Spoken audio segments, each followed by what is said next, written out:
Inamayan kasubagong aga ni Lola Esther na magpasiring sa Legazpi City Terminal nga ni magbakal nin tiket paluwa sa Bicol. Handal da kaya siya na tibaad magdagsaan pang marayan biyahero asin magkaubusan nin tiket. Istorya ni Lola Esther, huli tadigdi na sinda nagselebrar kan sa iyang pamilya kan Kapaskuhan sa Puerto Princesa kung sa sinda nagikan sinda mabagong taon naman.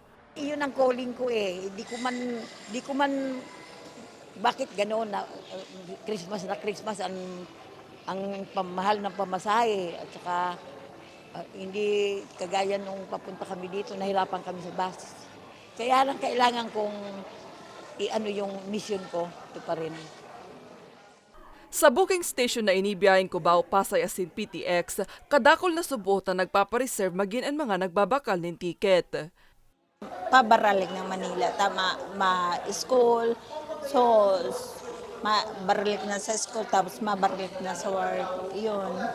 Madakol pa ini.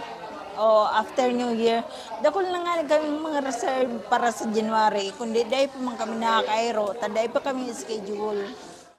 May mga naka-standby naman na extra buses sa Legazpi City Terminal. In kaso da kaya magkaubusan in malulunada na bus ang biyahero, igwang alternatibo. Alagad kumpara sa regular na pamasahe, may dugang digding ₱200.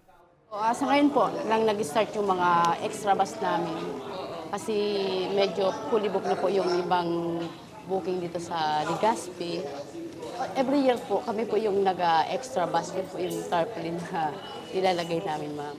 Sigun sa maniamiento kan Legazpi City Terminal, antisipado na ninda ang dagsakan pasahero hasta sa primerong simana kan Enero. May mga bus company na fully booked na until January 1. So si LTFRB, papasalamat kami kasi marami silang inalaw na extra buses na at least ma-accommodate so influx of passengers sa mga maabot na aldaw. Sa ibong kaini, nagpagiramduman girarayan manayamiento kan terminal sa mga biyahero na maging rigmat permi asin magsunod sa mga mandatong pigpapautob ninda nga ni dai maulang ang pagbiyahe.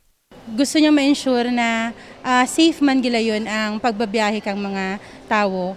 At sa mga pasahero naman, ang hagad mi lang, di na magdala kang mga items na bawal sa loob kan terminal. Lalo ng mga deadly weapon, may nako-confiscate pa kami mga balak ang badil. Mientras tanto, nagkakawat sa 900 sundoon ₱1,200 ang singil ngunyan sa mga bus. Para sa mga baretang tatak, Bicol, Maria Lorenzana.